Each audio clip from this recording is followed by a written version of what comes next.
The Dukes of Dice are brought to you by Arcane Wonders, Game Toppers, fun times, and listeners like you. Welcome to the Duchy. It's time for another episode of the Dukes of Dice podcast, a proud member of the Dice Tower Network.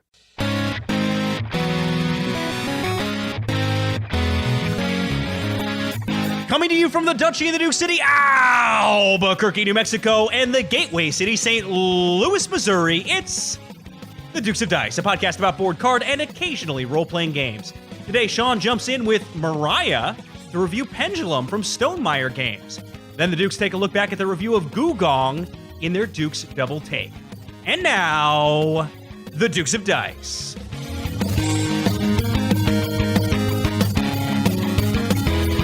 Hey everybody, welcome back to the podcast. This is Sean. And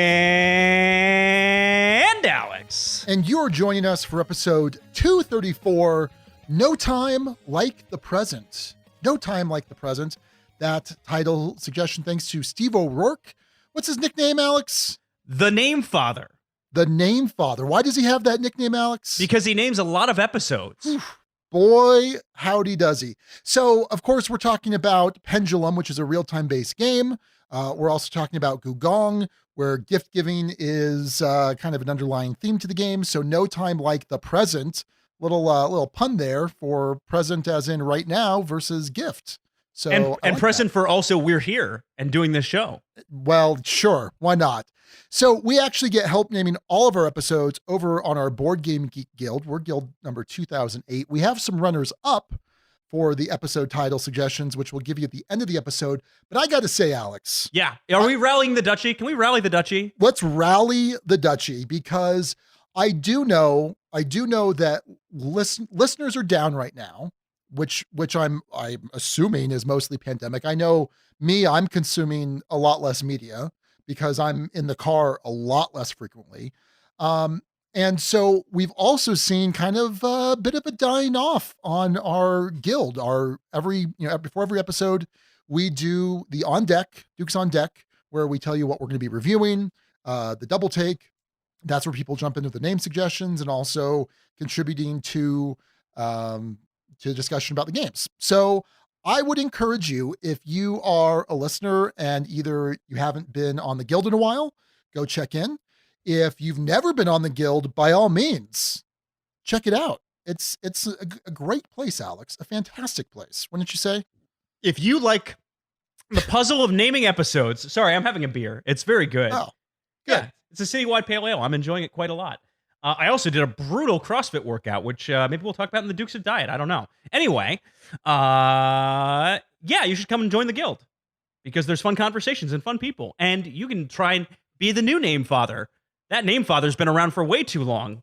Are you a bad enough person to take down the Name Father and assume their mantle? We'll find out. Yeah, we'll find out. Boy, I don't know. That went off the rails. Speaking of mantles, Alex, I'm very excited because the next book in the Dresden Files comes out in a couple days. I know. I'm shrugging for folks who can't see. I have not read any Dresden File. I know nothing about this IP. Was it confusing how I use mantle as the little segue there? The only Mantle I care about is Mickey Mantle, former baseball legend and Hall of Famer. What about your parents' mantle where they put all of the holiday cards? You don't care about that? They don't have them. They absolutely do not have a your mantle. Your parents have a mantle. They don't. I know everything factually. I know about you and your parents suggests that they have a mantle and they proudly display their holiday cards on that mantle. They have a fireplace. They do not proudly it does not have a mantle, and they do not display holiday cards. That being said, I think you're misremembering. But go on. Wait. I have a number of beautiful wedding cards, which are on a board game shelf mantle, I guess. But no, not my parents. Okay. All right, fair enough. So anyway, Alex, Dukes of Diet, how you doing? I'm doing fine. I'm right around 189, 190. Not, given the wedding and all that, it's been crazy. I've had some days where I've not eaten lunch at work. I just moved into a new role, and it led to a lot of stress for a period of time. I think it's cooling down now. It's simmering down a bit. During all of this, and this is sort of Dukes of Diet related, I felt pretty disconnected from the hobby. A lot of times I will, be talking with BJ or the Name Father or Suzanne, or I mean, I just haven't done any real gaming outside of I've downloaded Hades for the Switch. I've been prepping for our next episode, which, spoiler alert for Dukes of Dice listeners, be aware, this will be an Abby heavy episode because Sean has so generously jumped in and done reviews back-to-back weeks without me, back-to-back episodes, I should say. But no, I felt really disconnected from the hobby up until the last literally 2 days, and I was noticing that for myself and a little bit sad about it. And then all of a sudden things changed. Anyway, on the diet side, I'm doing great. I just did a crazy CrossFit workout that I thought I was going to pass out, and I didn't, but I'm glad I did it. How are you doing? I am up a pound from last time we checked, and it was really weird. So there was a cheat day where I gained a pound, and then subsequently lost it. No big deal. And then there was a random day, like 4 or 5 days ago, where I just gained like 3.5 pounds. Like nothing to account for it. Like nothing different I did, nothing crazy. I drink a ton of water and like everything's fine. Like it was weird. It was super weird. And so now I've come back down and I've lost most of that, but I'm still about a pound over where I was 2 weeks ago. Super weird. Like nothing I could point to that day, the day before that made, and I weigh every day. I'm like, you're not supposed to, I guess. But I weigh every day. And so that's the weird thing. Like I have never seen that kind of fluctuation for nothing to speak of. It was weird. A little disheartening. Maybe you need a new scale. That's what I thought. I replaced the battery. It was fine. It's actually like a newer scale. I've had it anyway. So yeah. So not bad. I'm, not terrible. It's fine. I didn't gain 10 pounds, so that's good. All right. Fair enough. Good. But I will say I'm still in, I mentioned last episode, and I expected to be done with it by now, the transfer of all of the data from one billing software for the law firm to another. I have spent like 50-ish hours, and I'm still not done. It has to be done about 5 days from now, by the end of September. I'm a little stressed out, Alex. A little stressed out. You're going to be fine. Okay. All the billing will get transferred. You will bill and you will make money and life will be fine. Yeah. Well, all right. So, Alex, let's talk about some board games. Why don't you kick us off? So, Sean, I'm going to call this next section, this first section, the conflict of interest section. Okay. Forewarning, I am conflicted out on most of these things, but I'm going to talk about them anyway. And there's only one game I've played that I'm going to be talking about, but I'll kind of unveil several things. So I mentioned feeling disconnected kind of from the hobby and not playing a lot of games recently, which is true. But I've somehow been sucked back into the industry of late. I'm not, by the way, I'm not starting anywhere. I'm not working anywhere full time other than my current job in marketing consulting. But I am jumping feet first into a couple of projects, one of which is I helped do some photo and video work for Big Monster, coming to Kickstarter the Tuesday after this episode drops. Check it out, Big Monster. They didn't pay me to say that. I'm just, it's a good game, whatever. Tile drafting game. Check it out if you want it. Anyway, separate from that, though. From Gray Fox. From Gray Fox. Not from Gray. No, absolutely not from Gray Fox. Oh, why did I think you said Gray Fox? No, well, we were talking off air, but no, this is from a company called Opa Games, which is from another former Gray Fox employee and a former Genius Games employee. Gotcha. To kind of give a little behind the scenes. But yeah, it's a game that was available previously in Europe and is now being brought over to the US by this brand new publisher. Anyway, that's one thing. But then the other thing, which happened literally yesterday, Sean, is North Star Games, who I've had some conversations with in the past. I am taking on a part-time marketing project for them as well. So I'll be helping get some attention for Oceans as we enter the holiday season. And so if you see a bunch of ads for Oceans, just know it was your main man, me, back in the industry doing marketing stuff again. So anyway, that's a thing. So those are the first two conflict of interest things. Here's the third one. Another, not former Gray Fox, but current Gray Fox employee, Josh Lobkovitz, started up a side project, not under a Gray Fox umbrella, called Travel Buddy Games, meant to publish travel-sized board games. And the first one of those, which I backed personally on Kickstarter, didn't get sent for free, backed the project because I thought it was cool, is a game called Great Barrier Reef. Great Barrier Reef. And this is a game that Abby and I received yesterday and then played for the first time yesterday. Small box game. It's meant to be travel-sized. This is a game where you are... there are 4 cards that you can basically pick from each round. There's a reef you're building. You have a hand of 3 cards. As you add cards to your reef, whatever card... there's a number in the center of the card. Whatever card you add, you'll then grab that card from the available row. So if I played a card with a 1 in it, I'd grab the 1 card and then add it to my hand. And then in future turns, whatever card I play, I refill my hand based off of that. There are different fish, which are randomly paired with different scoring conditions. So it might say if you have 3 clownfish in a diagonal of 3, congrats, you get X number of points at the end of the game. If you have, say, this number of other fish, I can't think of another fish in this moment, Sean, grouper, I guess, in a corner formation, you get X number of points as well. And if you have fish in a line, basically the fish score in different ways. You also have coral and sharks, which are either negative points if they're face up at the end of the game, or if you cover certain coral, it allows you to adjust scoring conditions. So the reason I said it's X number of points is you can increase or decrease how different things score. So you can make it so that diagonal of clownfish scores you up to, say, 12 points per diagonal at the end of the game instead of, say, 6. So you manipulate scoring conditions as you play the cards. It's a lot of game in a little box, Sean. It reminded me a lot of Stellar, a slightly beefier version of Stellar. Abby and I both enjoyed it. Want to play it again, but it's definitely one that kind of melts your brain a little bit. Super simple mechanically, but a lot of depth in a small box. So yeah, check it out. Great Barrier Reef. It's just fulfilling from Kickstarter now. I'm sure it will be available in some form or fashion going forward, but I really enjoyed that. So that's one game I have played of late, Great Barrier Reef. Sound interesting, Sean? Yeah, I'd give it a shot. I think you'd like it, actually. I think you would find the decisions actually pretty interesting, and Sure. the puzzle that you build throughout the course of this game comes together in a really satisfying way. So yeah, check it out. Great Barrier Reef from Travel Buddy Games, conflict of interest game number 3.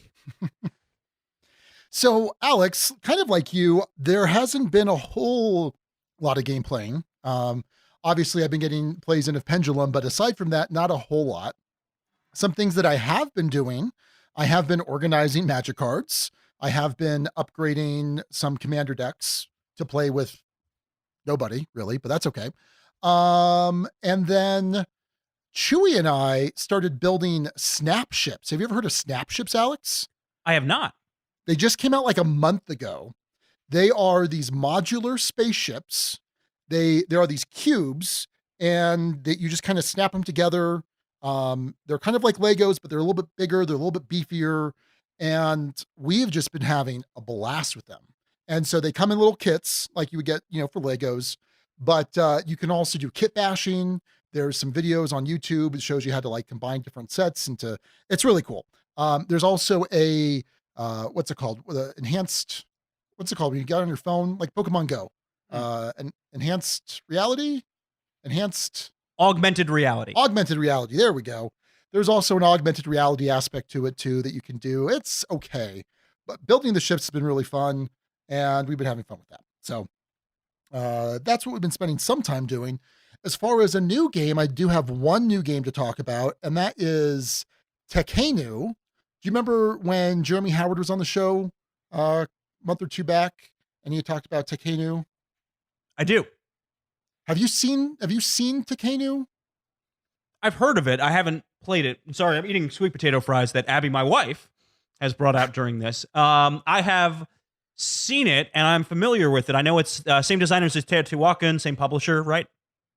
Yeah, so it's Board and Dice. It's called Tekhenu, Obelisk of the Sun, I believe is the subtitle. Designed by Danielle Taccini and David Turksey. So this is interesting. It's got this Egyptian theme. It is a dice drafting game at its core. It's a Euro game, a medium to medium heavyweight Euro game. And you're trying to score the most points. The main mechanism of the game, like I said, is dice drafting. And you have this actual 3-dimensional obelisk in the middle of the board. And around that is a circle divided into 6 sections, each devoted to a different god. So there's like Osiris and Ra and Hastur. And you're going to put, depending on the number of players, a certain number of dice in each section. The dice are different colors that represent potentially different resources, but then there's also like a gray, neutral gray die that can go in there. And each of these sections are going to rotate, or the obelisk is going to rotate, and it's mimicking the positioning of the sun. So there are certain areas that are in darkness because the sun's on the opposite side of the obelisk. There are certain areas that are in light, and then there are areas kind of on the what's it called? The terminators, I guess, that are the terminator in it. You ever heard that? No, I haven't. Oh, the terminator. It's where the dark and the light meet. Oh, okay. Yeah. Yeah. Anyway, so then different areas for those, and based on that, it will affect the different color of dice. So maybe in the light, and I forget which is which exactly, but maybe in the light, if the yellow die is in a light section, it's considered a pure dice. But in the dark section, it might be considered a forbidden dice, and you can't take it. In another section, it might be considered a tainted dice, which you can take, but there's some effects, pure versus tainted. Because at the end of a certain number of rounds, you're going to do a reckoning, a balancing. And so for every pip of pure dice you have, you want to have an equal number of pips, or as close to as possible, in the tainted dice that you have, because there's some points that you'll score. It also affects turn order in subsequent rounds. So it's a pretty important thing. So on your turn, what you're going to do is you're going to take a die from one of the sections, and you're going to do one of two things with it. You're either going to get a certain number of resources based on the color of die, or you're going to take that god action from the section that it came from. So, like, for example, and I think I'm remembering these gods correctly, but like Osiris has you build houses, I believe, for your people. And so there's a certain cost to do that. And then it gives you bonuses in terms of how much you can actually produce. It gives you some also resource bonuses. You've got Ra, I think it's Ra that lets you build statues. There's 2 types of statues. There's a statue for the gods or a statue for the people that do different things. Statues for the gods are going to give you bonus things whenever someone takes that action of that god. Statues for the people are going to help with scoring throughout the game, and possibly scoring at the time, and possibly gain some resources. It's just one of those crazy Euro games where there's a bunch of different things, a bunch of different interconnected things that you got to figure out the most efficient way to do it all. There's an interesting track that's both your population and your happiness. Your population maxes out your happiness, so you've got to move your population up, but really you care more about your happiness. Happiness will, it's a cost for certain things, but also once your happiness reaches certain thresholds, it's going to give you access to greater amounts of these cards. So there are these technology cards that you can purchase.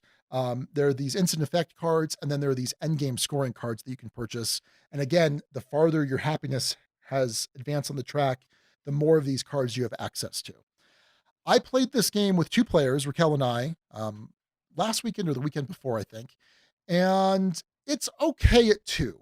I think it's a really good game, and I think I'd really like this a lot more at 3, maybe 4, probably 3 would be the sweet spot.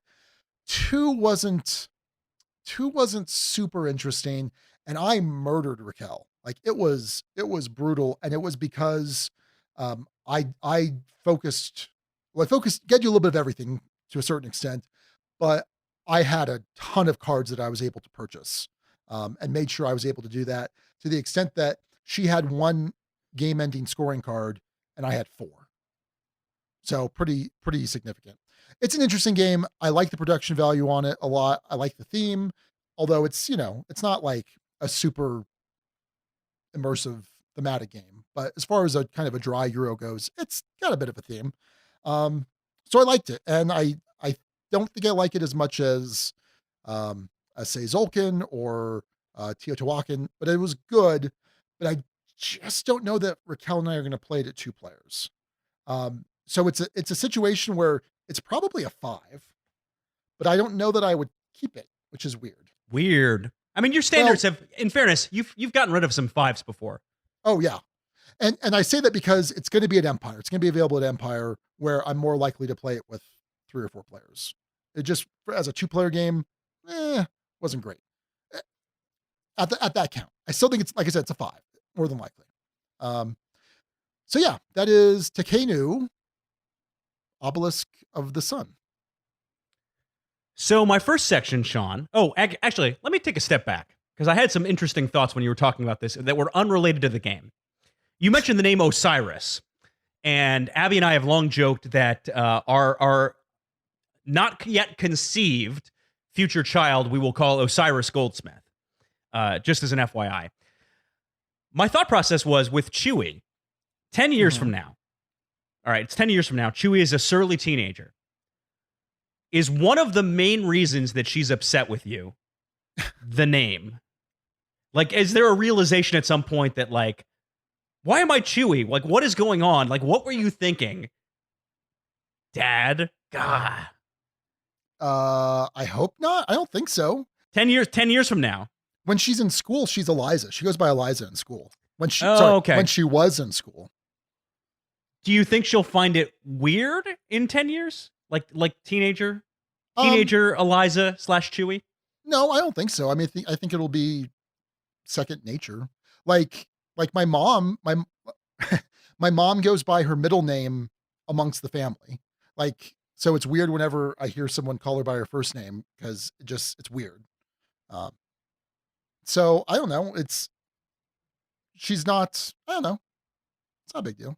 I would put a 30% chance on teenage surliness in the future, related specifically to this name. Hey, I don't think it's going to be worse than 6-year-old surliness, because holy cow, she's been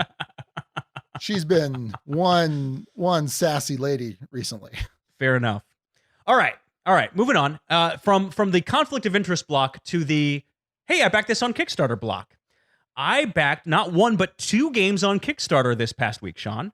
Oh, within 24 hours of each other. Look at you. I know. One backer. of them is Crash Octopus from Eaton Games, or it might be pronounced differently. It's ITTEN Games, and this is the company that's done all sorts of fun things. Deep Sea Adventure. They've done startups. They've done A Fake Artist Goes to New York. Many other games that come in these awesome tuck boxes. This is one that I think will probably need to be bigger than a typical tuck box, but it's a flicking dexterity type game with an octopus around the board that can sink your ship and mess up your treasure, and it looks super fun, and I'm down. I want it. I'm on board. Ooh, that looks cool. Yeah, it looks cool. That's not the game I want to talk about, though, Sean. The game I want to talk about is Cascadia. Cascadia. Have you heard of this game? I have not. So Cascadia is a game from Flat Out Games, and I have not played any of their games before. I believe their prior title, and boy, I'm going to feel dumb if I get this wrong, is Calico? Is that right? I feel like I'm going to be looking this up on the fly. So here, I'll look it up. You talk. I'll look it up. Yeah, I'll talk about the game itself. So the reason I'm talking about this is not because I've played the actual version of this that's on, say, Tabletopia or Tabletop Simulator. What the folks behind Cascadia did that I think was super, super, super smart is they created their own web page with an implementation, a full implementation of a solo version of Cascadia. So you can try out the game and see, oh, this is how it works mechanically. This is what it is. And you will know exactly whether this is the kind of game for you or not. How the game works in general is there is a row of 4 options, basically 4 nature tiles, and then 4 wildlife tokens. They're paired together, but they're drawn separately. The tiles themselves have different types of terrain, and those different types of terrain will house different animals, right? Foxes can live in certain territories. Salmon can live only in the water. They can't live in the mountains. Bears can live in the mountains. you get the picture. They're different animals, and they score in a variety of different ways. So, for instance, for the scoring tiles online, the bears will score based on pairs. So, and sorry, let me take a step back. When you draft tiles, you draft them as a pair. You place the one tile out on the board, and then you put the wildlife tile somewhere on an area that it matches. At the end of the game, you're going to evaluate based on largest clump of each territory, and you're also going to evaluate based on the scoring conditions for the wildlife tokens themselves. So the bears are looking for pairs of bears, not next to other pairs of bears. And the more pairs of bears you have, the more points you get. Or elk. Elk, you're looking to get those in a straight line. Or foxes are looking to be surrounded by unique animals. Or birds are looking to be alone. Salmons are looking to be in a giant run. And that's basically it. But it's super elegant and simple. Uses hex-shaped tiles in these wildlife tokens. And played it online. Knew this was one Abby was going to love. It looks gorgeous. I mean, the production on this looks stunning. And knew she'd like that. Knew she'd like the theme. Knew based off of the play, this is the kind of game she absolutely loves. She loves these kinds of puzzly type games. And it was an insta-back. And off of a very smart decision to have this implementation online. I was aware of the game, but wasn't going to back it until I played this web version of it and said, oh, I get it. I get why it's cool. It's not that expensive. It's, I think, $29 is the base price on Kickstarter with some amount for shipping, maybe $9. I don't know. It'll be fine. It'll look great on the shelf. I'm in. So I backed 2 games on Kickstarter, and one of them based on a very smart marketing decision. Big credit to Flat Out Games. Was I correct? Was it Calico was the other game? Yeah, Calico, and then also Point Salad is another one that they did. Point Salad from Flat Out? Really? Yeah, I'm on flatout.games. Huh. And Calico, illustrated by Beth Sobel, Calico, Kevin Russ. Yeah. Okay. And then Molly Johnson, Robert Melvin, Sean Stankiewicz. Okay. Well, Point Salad, published by AEG. I have a bit of a history with this, going back into the Conflict of Interest Hour. This was a game that when I was at Grey Fox, we desperately wanted. But they signed with AEG, which probably was the right call, if I'm honest. Anyway, yeah, Point Salad, really good. I have that on my shelf. Enjoy that game a good amount. And I have not played Calico. Game. I've heard it's good. And I anticipate, I know, that's the thing is, I know from playing this online, this is going to be a game that's going to get some play. And looks really good. So I backed it. It was a smart thing. Sean, are you on the Kickstarter page for this? I was earlier. It looks interesting. I definitely, I'll try it out online. Yeah, try it online. I don't know if this will be meaty enough for you. There's definitely some puzzliness in terms of what you draft and where you place. And the implementation certainly seems to work really well, at least in my version of it. I heard from someone else that they had an issue where the scoring went blank as soon as they completed the round, which was super frustrating because they didn't get their final score. The one time I played this, I only needed to play it once to know I wanted this, was 80 points. I've seen people close to 100 points seems to be top scores. So anyway, that's Cascadia, a game that I played online and insta-backed, and big credit to Flat Out for a smart marketing strategy. So yeah, that's what I got. Anything else, Sean? No, that, like I said, that's pretty much all I got, Alex. It's been brutal. It's been rough. All right. Well, that's going to do it for the games we played. No news this time around, but after the break, Sean with special guest Mariah going to be tackling Pendulum. So, Alex, with all of the dark, gritty superheroes, you've got things like The Watchmen, you got things like The Boys, all fantastic.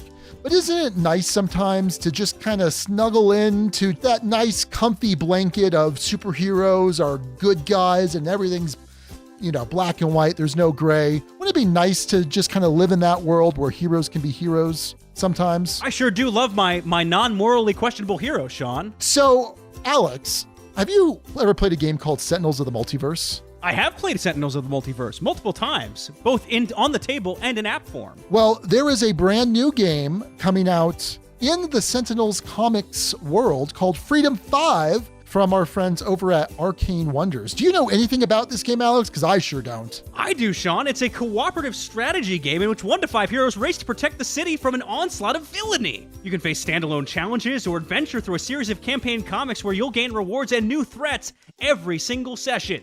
Immerse yourself in the world of Sentinel comics and test your wits against the dastardly smart AI in the newest evolution of the Defenders of the Realm series by Richard Launius with Adam and Brady Sadler. I just remembered all of that right off the top of my head. Wow, I'm really impressed, Alex. Maybe you have some sort of superhero ability, some sort of superpower that just lets you remember copy. So, Alex, when is Freedom 5 coming out? How can people get their hands on this game? So this is coming to Kickstarter October 20th of 2020.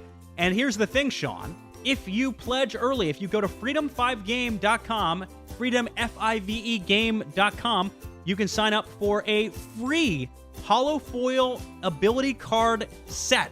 It's going to be super cool. You're going to get more and more of them as the stretch goals increase. And yeah, get in on this. This is a collaboration between Arcane Wonders and Greater Than Games, Freedom 5. You can check out Freedom 5 at that freedom5game.com website that Alex gave. You can also check out all of Arcane Wonders' other fantastic titles over at arcanewonders.com. Arcane Wonders, it's never a blunder when you go with Arcane Wonders.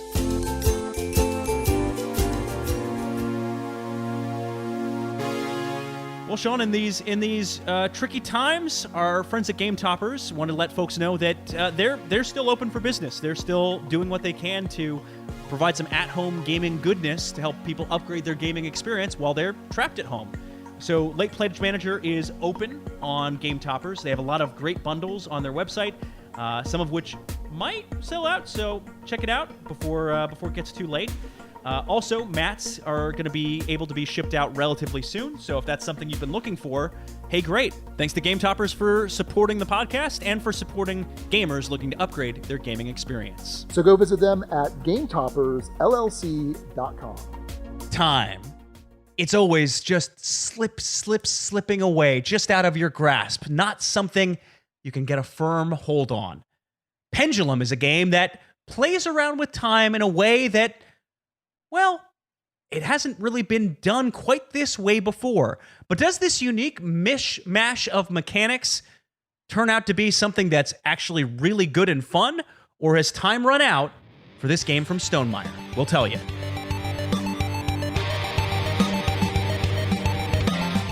All right, well, I'm here with Mariah. Mariah, welcome back. Hello, how's it going? It's going. Well, you know how it's going because we've spent the whole day together. So, so Mariah, last time you were on the podcast, was that after Arizona Game Fair in 2019? Yes, it was. The last Dukes of Dice related thing we did together, though, was the Hot Ones episode. Oh, yeah, the Hot Games. Hot Games, yes. Yeah, when we played The Mind while eating super hot chicken wings.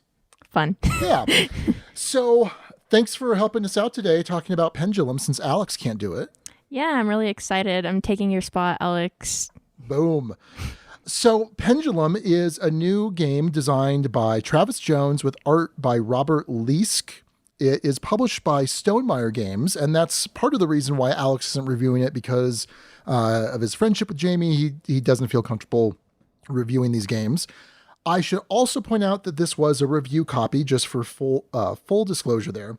But let's talk about Pendulum. So in Pendulum, each player is a powerful noble vying to succeed the timeless king as the true ruler of Dunya. Mariah, did we talk about any of that? No, we didn't. Before we played. Okay, so each noble in the game is unique. Players command their workers, execute stratagems, and expand the provinces in their domain in real time to gain resources, votes, and move up the 4 victory tracks: power, prestige, popularity, and the legendary achievement. You have to use your time wisely, as the player who has shown themselves the most fit to rule during the final council will be declared the new timeless ruler. So you had no idea that's what we were doing. We were becoming the timeless ruler. Yeah, no idea. Okay.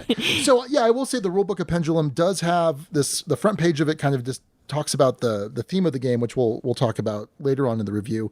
But that's a brief overview of how it's played. Let me give a little bit more detail. So this is a real-time game in the sense that there are no turns except for the council phases.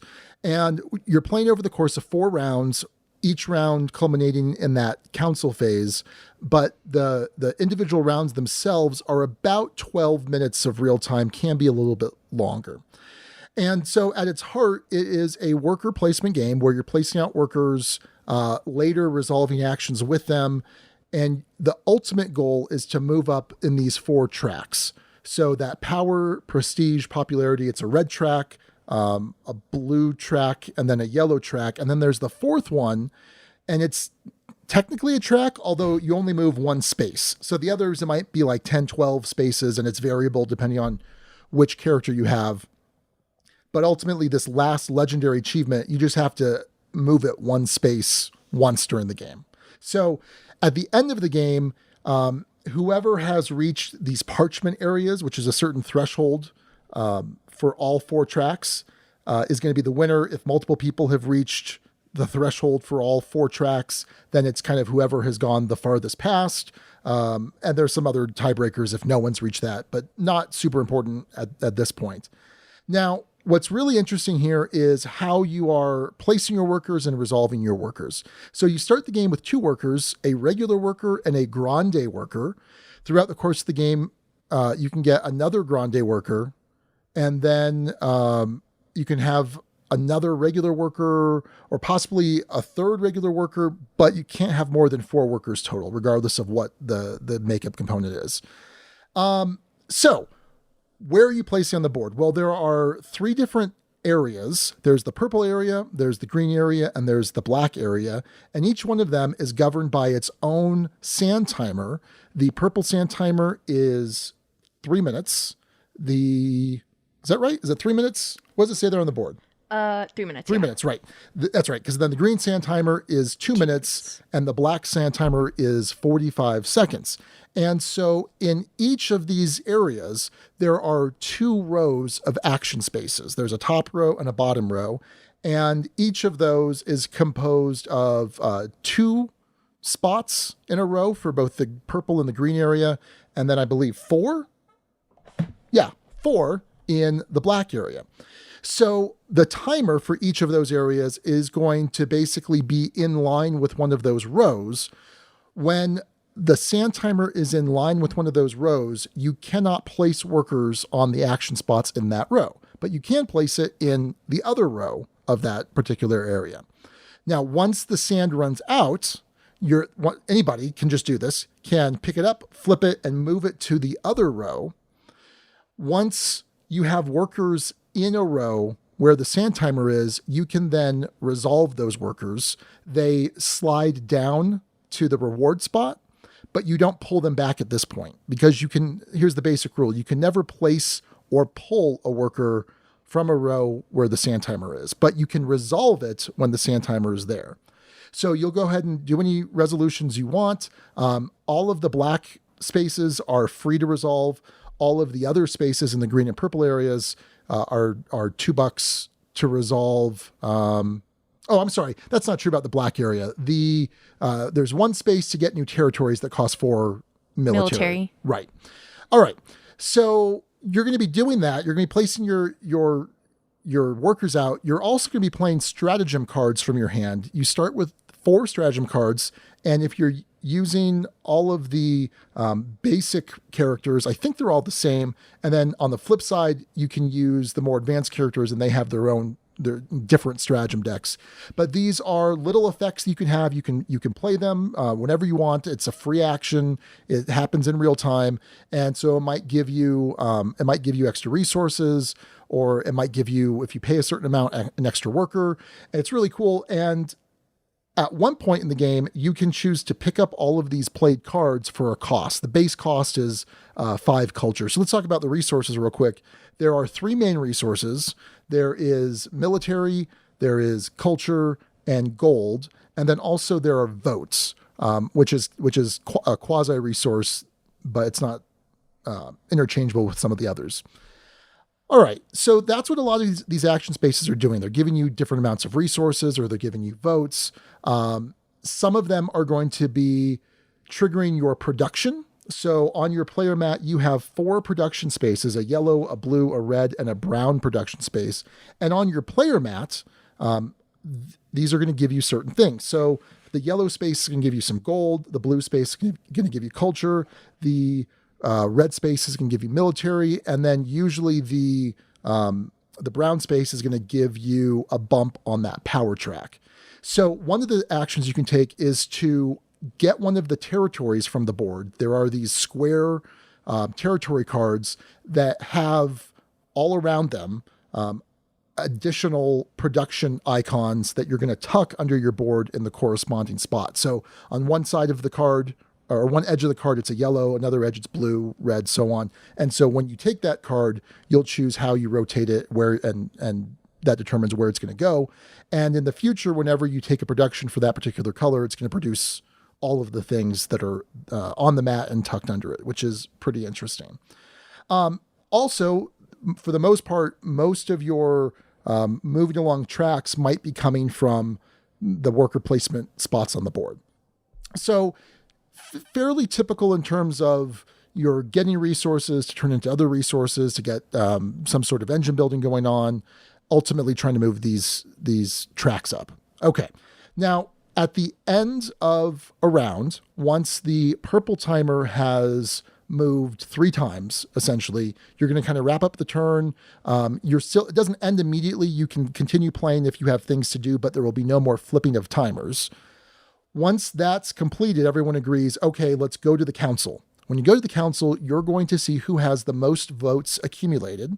That's going to determine the imperial privilege order, which is kind of a tiebreaker throughout the next round. Doesn't come up too often, but more importantly, it's going to give you first pick at these favors, which are cards that give you an immediate bonus, or they may be new stratagem cards you can add to your hand for later use, or once per round, someone can choose to upgrade one of their regular workers into a grande worker, which is pretty nice.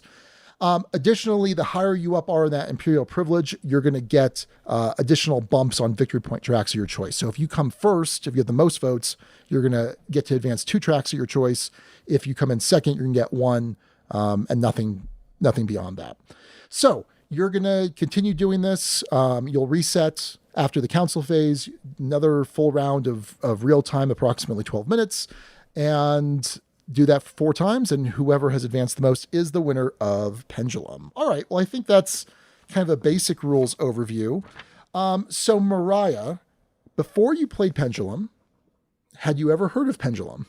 I had not. But from what you showed me when we were looking at it, I really liked the art of the game. And I thought, I haven't really played very many real-time games in recent years, but I was excited to play again because we really don't play too many real-time games, or at least I don't with you guys. Not anymore. So what do you recall what your real-time game experience would be? Like what games we've played? Like, did you play like Escape?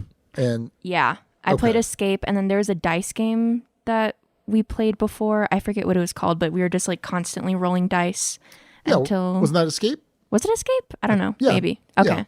Yeah. I thought it was something the dice game. I don't know. Okay.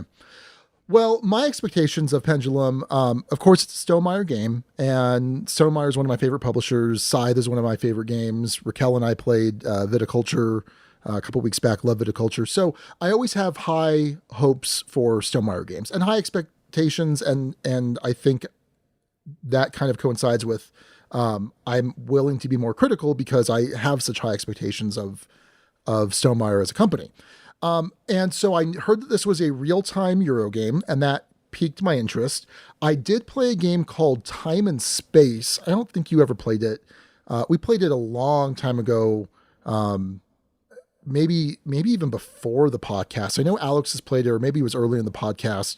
And it also used sand timers, and it was also a Euro game. See, I feel like that may have been it. I don't know. I could be wrong, though. Okay. Yeah, maybe you played it, and it wasn't great. So it was Stronghold. It's called Time and Space, the letter N in the middle there. And it wasn't great. And I knew that this had something similar where it was the sand timers were limiting when you could take certain actions. But I had an open mind, and we gave it a shot. So let's talk about the rule book. Mariah, did you ever consult the rule book during our plays of this game? No, but the only time that I can think of that we did, like as a group, consult the rule book was when we were figuring out scoring at the end of the game, because there was, we didn't reach the parchment portion of our tracks. So yeah, and it has to give you the different ways, the different breakdowns, the different tiebreakers if you reach that. I did read the rule book. And it is a nice big rule book. It's the size of the box in terms of the length and width. It's got really nice, it's got a linen finish. Can you feel that linen finish, Mariah? Ooh, yeah. Love that linen finish. And I think it's a good rule book. I don't think it's a great rule book. There's something about these big giant rule books that, I don't know. It's not the best. It's certainly not the worst. I'd give it probably a B. But what I will say was helpful is there's all these designer notes that are spread throughout, because I think, so for example, designer's note, take time to think through what you wish to do next. While the game may feel hectic at times, it's important to remember to take time for this. You will see a return on this investment in the long run. Maybe I should have looked at a lot of those notes. Maybe. Yeah. So I think some of those are helpful, and it gives good examples. I think it's a solid rule book to learn from. There were some difficulties with reference. What I will say is, I know for a 2 and a 3 player game, you have to go to the back of the book for the setup. I really prefer it when the setup at all player counts is mentioned in the front of the book together. But so yeah. All right. Well, next up, art and components. Mariah, what do you think of the art of this game of Pendulum? Yeah, I really like the art. This last game I played with Licinia the Alchemist, and I just think it's a beautifully drawn character. I've seen some of the other player cards and played with some of them, and it's really cool to see the flip side of your player cards when you play the advanced version, because the design changes up. Yeah, I really... It's interesting because I think overall the art is really solid. So like the board art, it does something interesting where things need to be functionally clear, especially because it's a real-time game. In a typical Euro, you can kind of sit and study the board. You can have some of the flourishes like in Scythe. I don't think have you seen the Scythe board, Ryan? No, I haven't. So the Scythe board, I would say, is a less functional board than this board. And when I say that, I don't mean that it's not functional.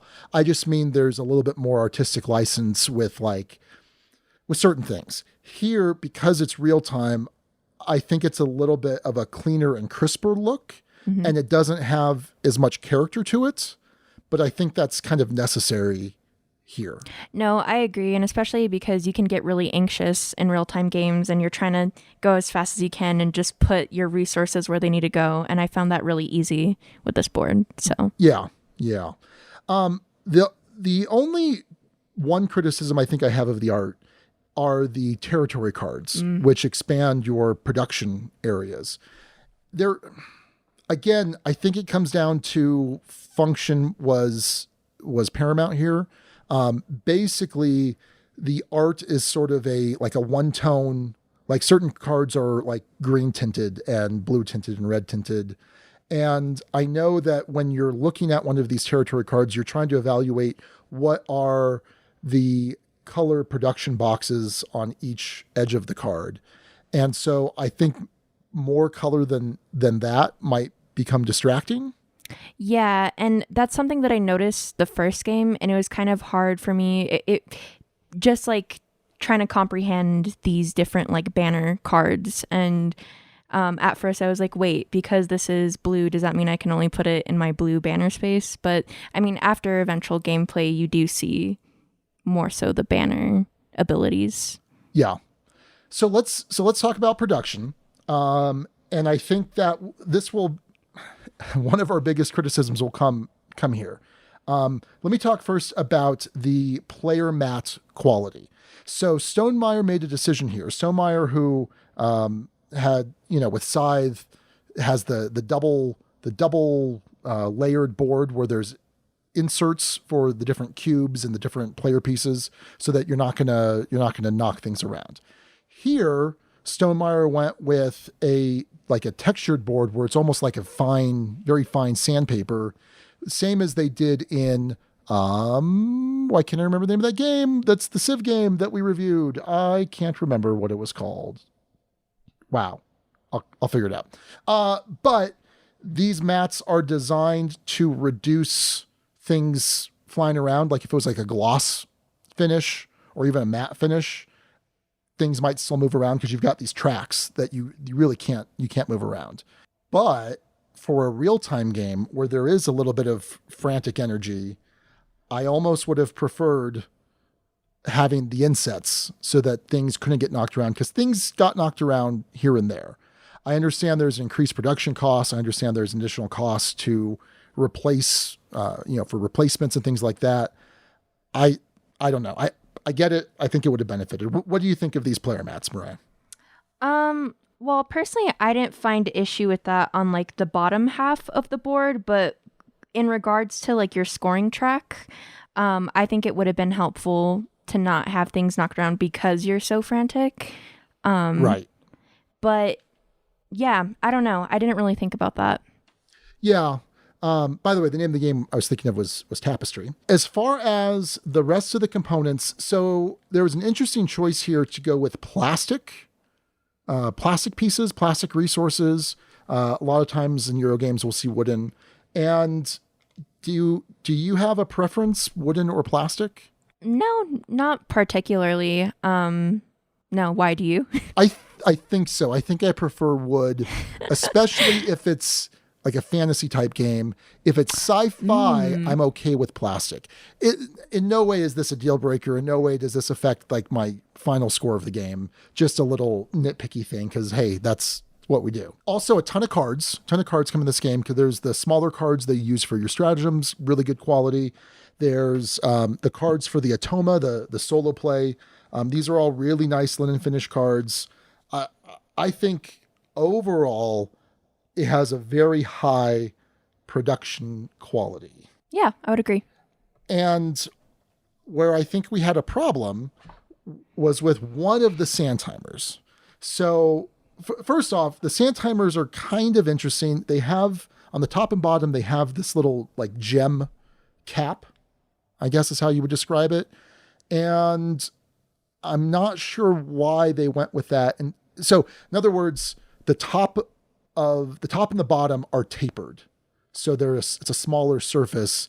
It's slightly harder to balance than if it were going the other way, if it were tapering out instead of tapering in. That was interesting. What was our problem, Mariah? Well, so with our green timer, whenever we would flip it, the sand would either stop at certain points or just wouldn't start going at all. Yeah. Yeah. That was pretty frustrating, to the point where whoever was sitting by the green timer, like we'd always kind of tap it and make sure it was going or start going.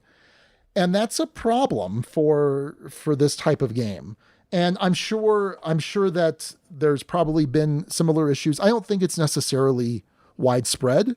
And I'm sure that if I were to contact Stonemaier, they would be great with a replacement. So to me, that's not going to be a huge knock on the game. It was frustrating in our plays of it.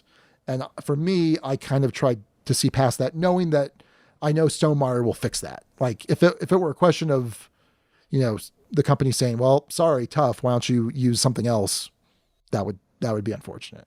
But what are your thoughts overall then, otherwise with components? No, I don't really think I do have any other comments about the components. Okay.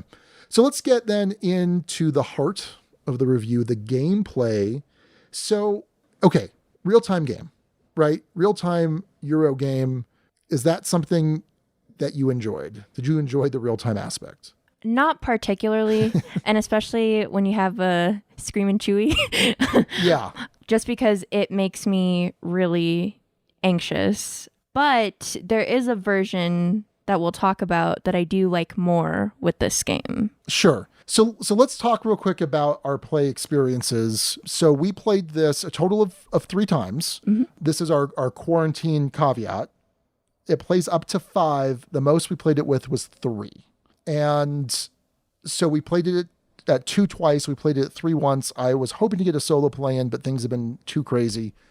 And we knew, so Raquel, Mariah's mom, does not really enjoy real-time games. No. So we knew that she was a real sport to play it. Who won that first game? Did she win? I think she won. She won. Yeah, she won. And I think you came in second and I came in last. Was that the case? Yes, it Really? absolutely was. And she was like, nope, this is not my thing. So we knew that was probably going to be our only 3-player game. We did play, like I said, 2 players the other time. One play of it, we had an epic battle between a wasp and a black widow. For like legit, there was a wasp that we found in the house. I smacked it down. And It's not one. It's not one. It's a moth. That's a moth. There's a moth flying out. Wow. Anyway, and it just so happened in the back of the game room behind this table, there was a black widow's web, and the moth the wasp fell down into the black widow's web, and they had this epic fight for like an hour. And then earlier today, when we were getting our last play, we found 4 wasps here in the game room, which we vacuumed up. It was incredible. And there's now a moth that I just saw and freaked out because thinking it was the 5th wasp.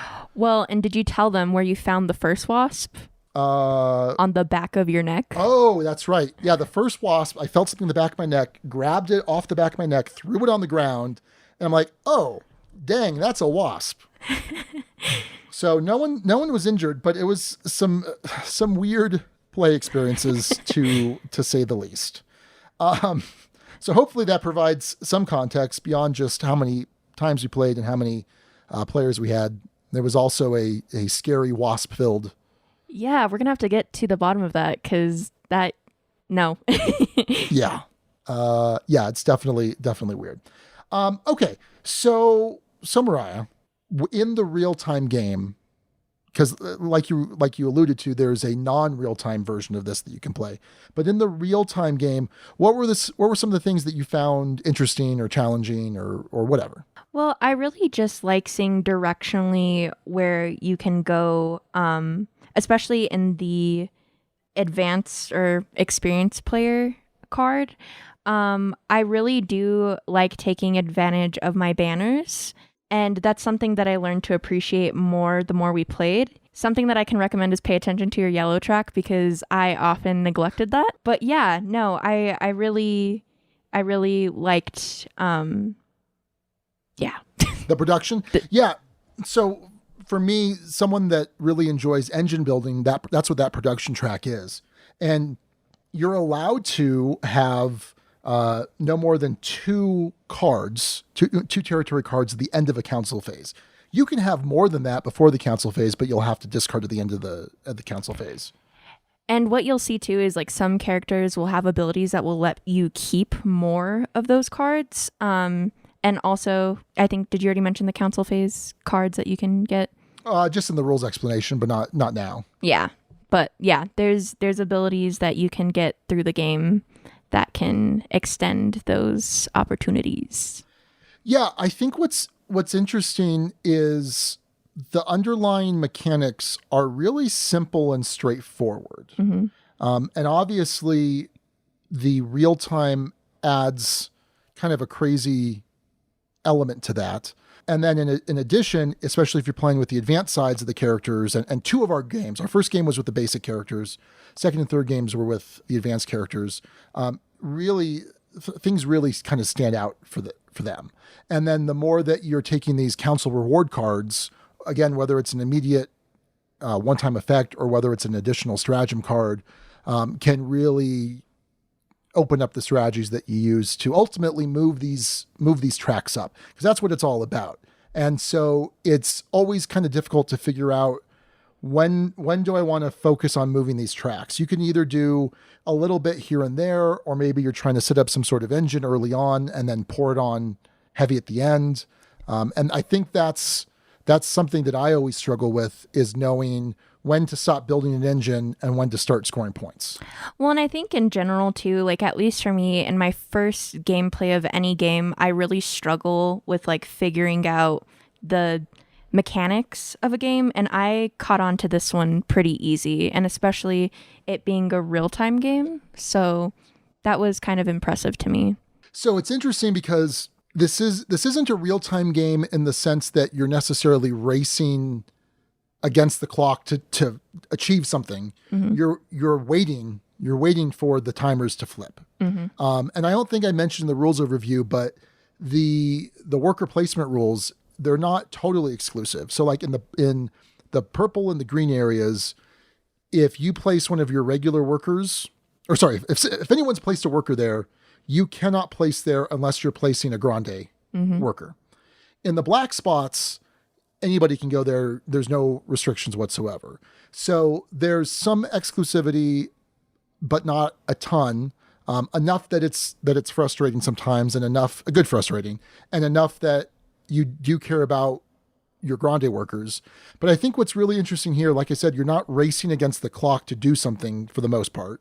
You're waiting for the timers to turn because, number one, if you've already used that worker where the timer's at, it's locked there until it moves. And there may be a race, like maybe I see neither of us are going to free up a grande worker and there's one open spot and we both have just baby workers. Are we going for that same spot? You kind of have to worry about that. You kind of have to worry about, you're waiting for the timer to move so then you can then use the spot that the timer is going to because you're, whatever, you're trying to get your gold or whatever. And so there's times when, even though it's real time, you might just be sitting there waiting and it's a little tense. And so it's not necessarily frantic. Like it's a different type of real-time experience, I think. Well, and I think strategy for me, if I were to play this again, I would try to keep my grande worker in the black section of the board, which is the 45-second timer, just because once a space frees up that you want to use, or if you couldn't do it with the what is the smaller worker? Yeah, just regular worker. Regular worker. Yeah, no, I learned that the hard way in all of my gameplays. Well, and it's tough too because the black spaces are generally speaking the weaker spaces because it's only a 45-second timer. You can keep all your stuff in the black area and get a bunch of stuff really quickly. But when you go to the green area, that's the 2-minute timer, or the purple area, that's a 3-minute timer, there's a lot more powerful abilities there. So for example, in the purple area, that's the only way you could generally access the brown and the blue production areas on your mat. The green area is where you access the red production area, and the yellow area is the black area is where you access the yellow production. So a lot of just for example, a lot of the yellow production icons on the territories will give you like an extra buck or like an extra vote. But one of the blue productions might give you 3 votes.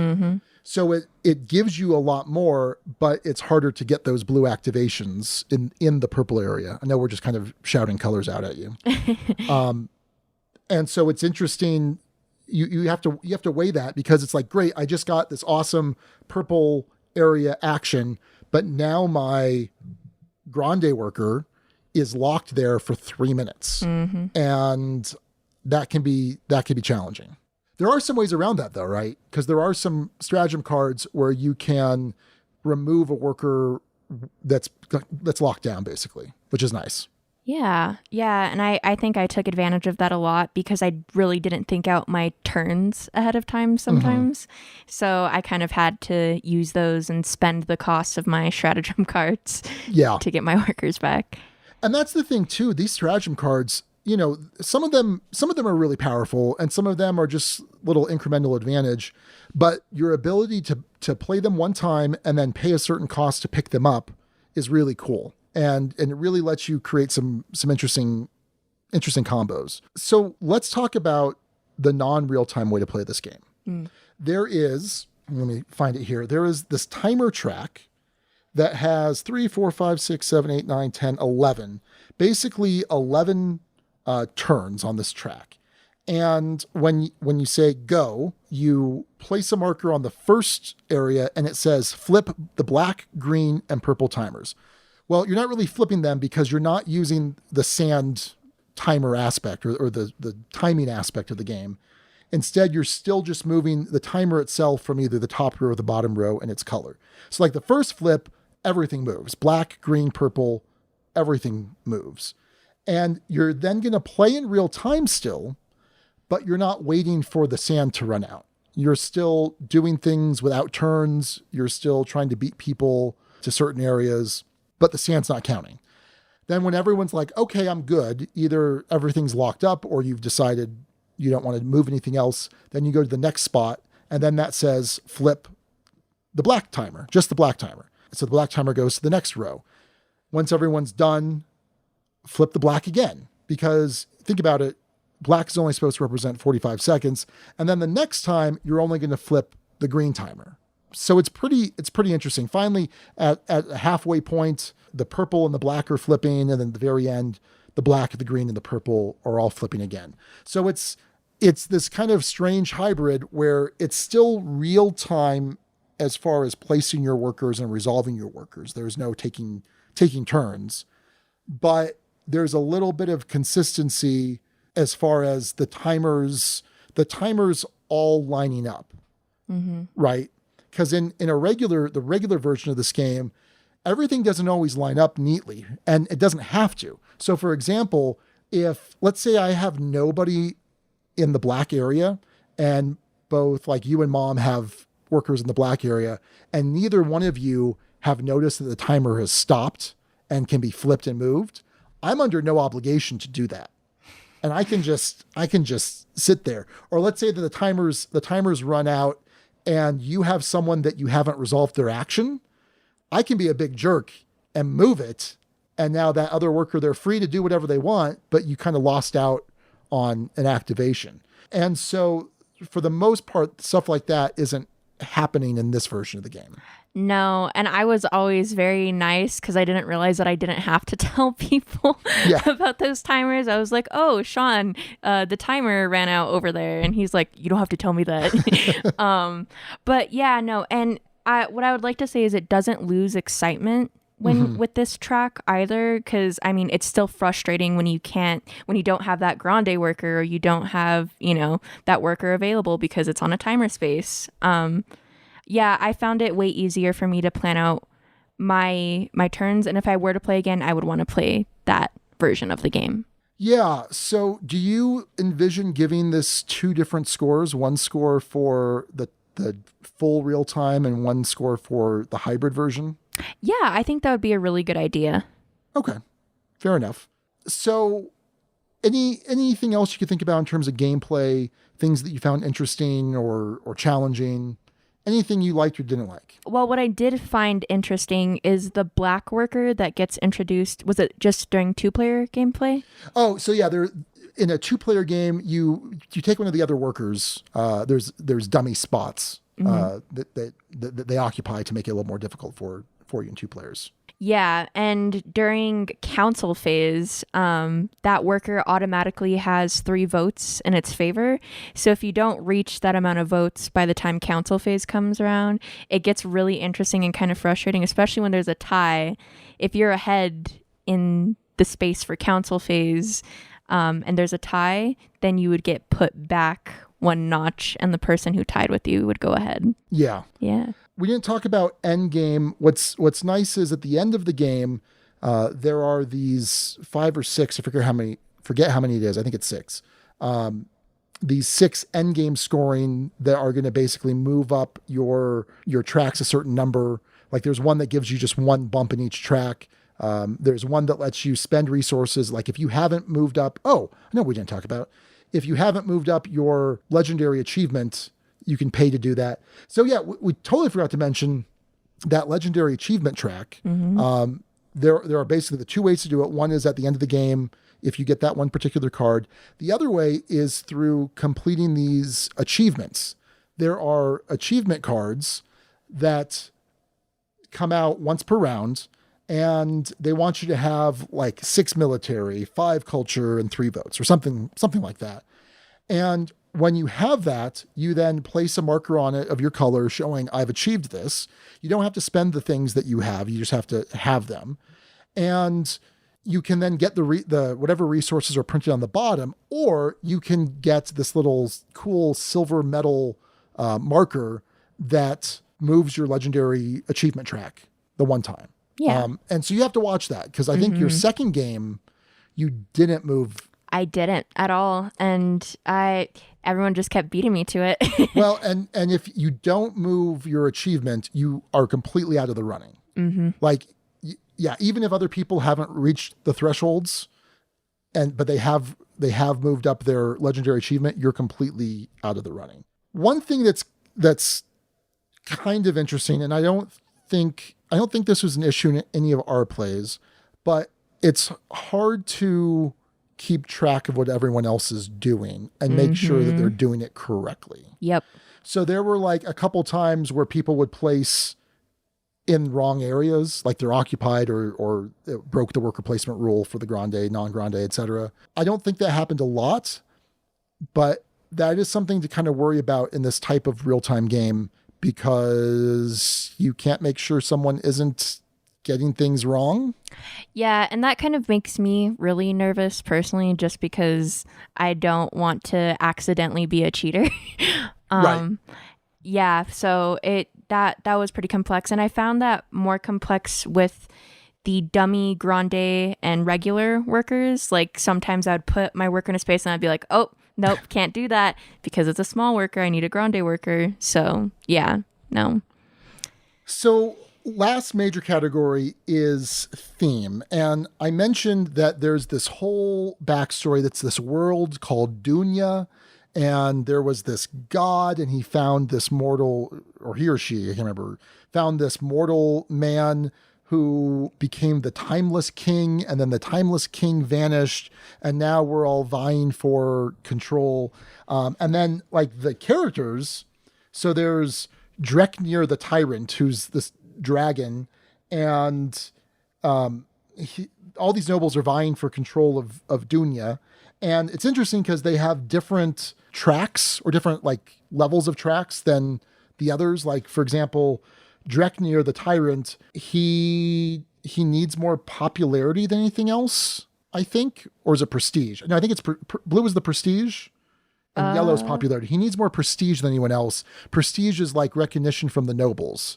Okay, so is that like what you said earlier, culture in this game? Well, no. So I kind of. Yeah, kind of. I think that the prestige and the culture kind of go hand in hand. They're both blue. Same with like power, the red power, and then the military might, the military resource. Oh, okay. I see what you're saying now. So yeah, he needs more blue, more recognition than the noble, or from the nobles than some of the other characters. So they kind of like, that's kind of thrown in there. I don't know. Did you feel like this was a particularly thematic game? No, not really. I honestly didn't even notice that subtle detail until you told me. Yeah. But yeah, no, what I will say is that I do think the prestige cards, correct? Those are the ones that we have in hand? The stratagem cards. Stratagem cards. Yeah, I did find that component really interesting, just because it does change your gameplay a lot. But thematically, yeah. Yeah, I think that some of the theme suffers too, because it's a real-time game, right? I mean, you're pulling levers and spinning gears, and not really. There's not moments where there's a strong narrative element present. You're moving things around. You're pulling cubes on and off your board. You're pulling cards from the board. And that's okay. I think that's okay. There's definitely a nice backstory here, but I don't think it really has anything to do with the actual gameplay. Yeah. So, all right. Well, no guild thoughts, but let's talk about our final thoughts and a final rating. So we rate everything here at the Dukes of Dice on a 6-point scale. A 1 is poorly designed but playable, not necessarily fun. 6 is a great game, contender for the top 10. So this is probably going to be somewhere in between those for both of us. So Mariah, you're the guest. So why don't you go first? What are your final thoughts about this? Would you recommend it? And what's your final score? I would recommend this game to people who like real-time games. Okay. My final score, and then I'll kind of get into more why this is a 4. 'Cause I would play this again, but I don't think it would be a first option for me. I tend to like games with story. And then I mean, if it's not obvious at this point, real time just isn't my favorite type of game. But no, yeah, I think it's a very well designed game, and I did catch on to the gameplay really easy, and so yeah. Okay. So for references, a good game worth playing just and all the time belongs in the Duchy. So we've kind of, that belongs in the Duchy. That used to mean it needs to be on your game shelf. That's kind of since turned into also, as long as it's available at Empire, that's fine. Would you want it to stay on the shelf, or would you be okay if we didn't have it here at home and it could be played at Empire? That's a good question.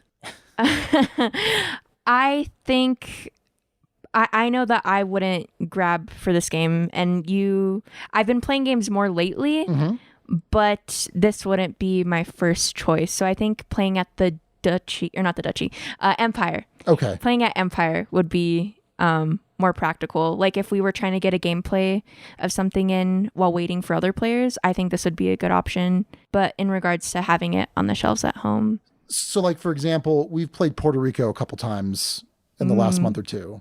Yeah. Puerto Rico is higher than a 4 for you, right? Oh yeah. I love Puerto Rico a lot. Okay. Just curious. All right. So yeah, let me kind of talk this through, because Alex had said that he expected me to like this. He expected that I would be good at this game. And I stumbled around a bit in my first play, and then I won second and third play.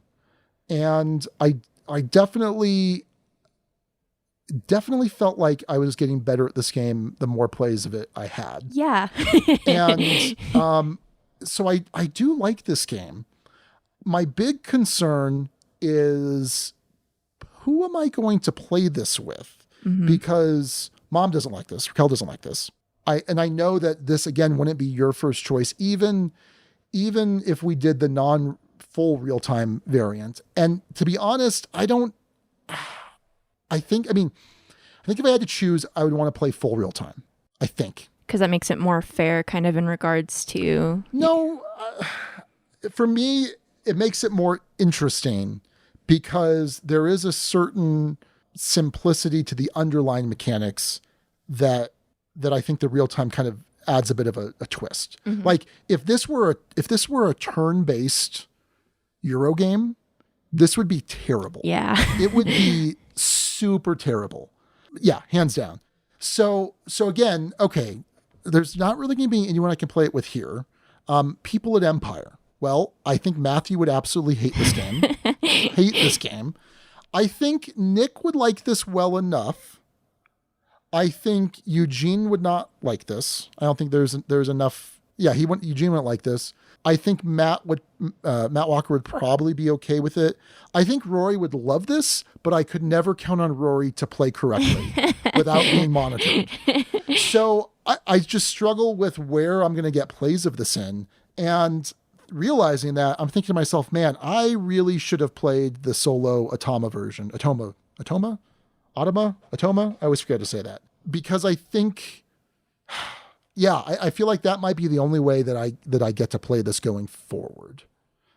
Yeah. Which is interesting. So as far as a final score, on one hand, I think this game is really good and I really enjoy it.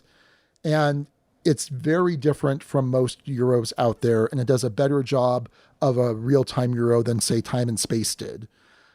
But the fact that I think it has I have limited options to play this game much, I don't know if that's going to be a final... Okay, it's a 4. I'm coming down on a 4. A good game, worth playing, just in all the time, belongs in the Duchy. 3... game is okay, not exciting, will play in the right situation. It's interesting because I feel like that last part of the 3, will play in the right situation, kind of fits here, but I can't say that it's just an okay game. It's better than an okay game. It is better than an okay game. And honestly, if I were to play this again, I wouldn't do it with the time track that I preferred while playing this. I would play it the real-time version just because I feel like, I don't know, I don't know what the word I'm looking for is. Okay. Is there a certain experiential factor that's missing with the time track? Yeah, I think so. Because I think you do kind of need to I would play it both ways, but I think it's just more exciting flipping timers.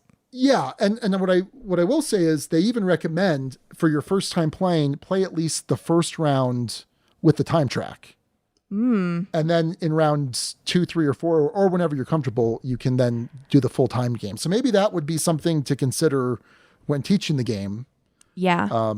But okay, well, interesting. Well, Mariah, thanks for filling in. Appreciate the help. Yeah, I love to do this. All right, well, that's going to do it for our review of Pendulum. A 4 from Mariah and a 4 from Sean. Bum, bum.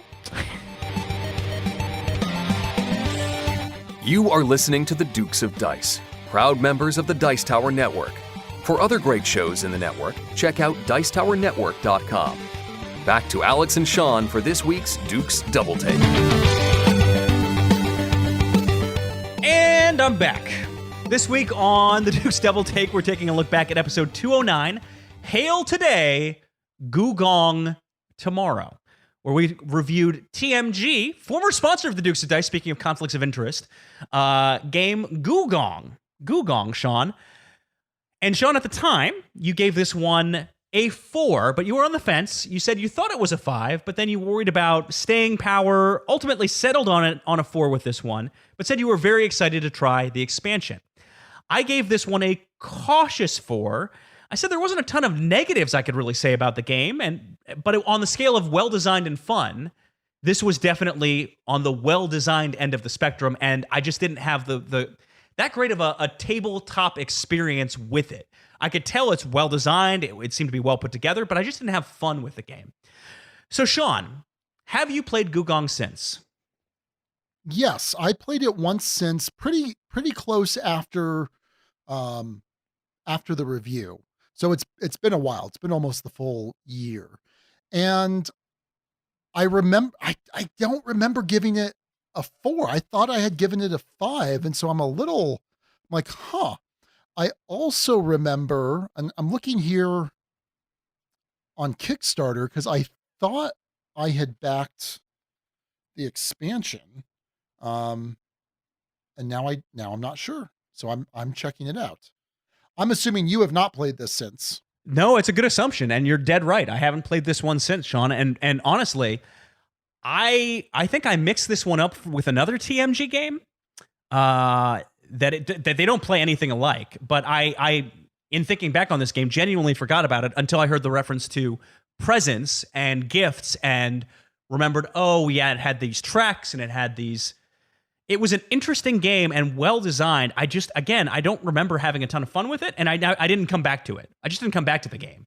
It completely left my mind space. So it doesn't appear to have had that same effect for you, but for me, this one I think has to dip to a 3. I just genuinely didn't care about it. I think it's better designed than that score, but I forgot about it, haven't played it since, and I'm pretty sure I don't have it in the house anymore. I think I sent it to a listener maybe or donated. I don't know. It's somewhere else that's not here. So yeah, I don't know. It's a 3. Huh. So now that I'm thinking about it, I think, I didn't pick it up. Is that right? I think I was looking at possibly getting it and the expansion, and then I decided against it. So I guess that's making sense now. It's still available at Empire in the library once I, actually start playing at Empire again. Yeah, I liked it a lot. It's interesting because I don't remember it as a 4. You were talking about this as your enjoyment was a 5 and it didn't quite get there. It didn't quite get there. You said it was a very high, very solid 4. You wanted to have access to it. You specifically mentioned the library, it being available in the library at Empire. but you settled on a 4. Unless I didn't listen closely enough, but I'm pretty sure we do this for transparency right before the show. I don't know, maybe. No, I don't doubt you. I mean, maybe you should. Now I'm doubting myself. I'll send that to you as a ringtone. Sean doesn't doubt Alex. Yeah, I mean, I think that's probably right. And I think that explains why, because I know I had the opportunity to buy it in the expansion and I ultimately didn't. So that's probably right. And if it's, I'm not going to go out of my way to bring a 4 into the house. So. Fair enough. Sean, can I go completely off topic here? Okay. Like 100% off topic. Have you heard of a game Among Us? Yes. Oh my goodness. Yes, I have. Have you been watching it on, have you played it? Been watching it on YouTube or anything? I haven't played it. A bunch of the YouTube channels that Chewy watches. She watches a lot of gaming channels. So I've probably watched a couple hours of it while I've been doing work here at home. So I think you would love that game. As soon as I saw that game be talked about, like, this is absolutely a Sean game through and through. Yeah, it looks pretty cool. For folks who don't know, just to kind of give some context, it's a social deduction game. It's a social deduction game where you're on a spaceship or on a base or something along those lines. You have tasks to do, but there are imposters among you. The imposters can kill you. If they do, your body can get reported or someone's body can get reported, and then you discuss and can vote people off. You can call emergency meetings. People can sabotage. It's a very interesting game, and it's taken Twitch and YouTube by storm. Abby and I have watched some games of this as well. I've also been blown away at how crazy a following some of these Twitch streamers have. I sound like an old man in saying it, but oh my goodness. There's this guy, Disguised Toast, we've been watching, who has, I think, more than 1 million, like 1.8 million YouTube subscribers. Literally never heard of the guy. Also found out about the strange world of Twitch dating shows, where there's a show called Lover Host, where you have basically one Twitch streamer and then 10 women or 10 men, depending on the situation, and then they kind of eliminate them one by one. The stream itself is 4 hours long when they do it, which is insane to me. But there's this whole other world that I'm just too old to engage in. I've learned. I don't know why this came up with talking about Gugong, but anyway. Old man Alex. No, I think it was because you said, I don't doubt Alex. I don't doubt you. And I could imagine you saying that in a game of this when you were trying to rope me in for something. I don't know. Okay. Anyway. So Gugong. So it's a legit 4 for you now, you'd say, or are you dropping it even lower? No, it's not going to go below a 4. It's still a really good game. So 4, a good game worth playing just all the time. Belongs in the Duchy, and with Empire being an extension of the Duchy, then yeah, that's perfect. Fair enough. Guild thoughts on this one. Just one from D. Shannon. He says, I'm a big fan of Gugong. I love the semi-controlled chaos and the decisions inherent in each card placement. It has some follies. Jade is a trap, but it gets better for me with each play. Really eager to get my hands on the expansion and regretting more each day that I didn't drop the cash for that deluxe big box. For me, a 6. So you might be missing out on this, Sean. Maybe it'll get better with time. Maybe it will. I'm certainly willing to play it some more. I liked it. Yeah, no, you certainly seem to, and we both liked it, but it was, I don't know. It for some reason was forgettable in a weird way. Hard to say why. Anyway. All right, well, Sean, that's gonna just about do it. You got billing issues to solve, man. We can't keep you too long. Billing issues to solve, and it's fine. It's just the life of a busy lawyer, Alex. Busy city lawyer, Sean Ramirez. All right, let's talk about the best of the rest, the names we didn't pick for the episode title, but could have. Start things off with, I don't know, you start this one off, Sean, because I'm realizing there are 2 songs that I need to do in the right order here. So go ahead, you start it off. I'll start it off. Don Gilstrap suggested The Gift of Time. And we've talked before, Pendulum and Gugong. So yeah, Gift of Time, that makes sense. Jimmy DM90 came with Gong Place at the Wrong Time, which is not exactly, I don't think he was referencing the song, but yeah, Gong Place at the Wrong Time, Wrong Place at the Wrong Time. Good reference, referencing Gugong and of course Time. So pretty solid, and also a catchy old school song. Like, couldn't it be Gong Place at the Gong Time? I mean, it Or could is have that been, just but that's not what he wrote. superfluous? That's No, I not know. what he wrote. I'm just asking. I Let's think workshop it. I think his version's better. Okay, that's fine. Fair enough. And then BJ suggested The Palace and the Pendulum. I think that's a Poe reference, right? The Pit and the Pendulum. It is indeed. And there's a palace in Gugong. To go back, Sean, because I just can't let this go. It's still in my mind. Would wrong place at the gong time work better than gong place at the wrong time?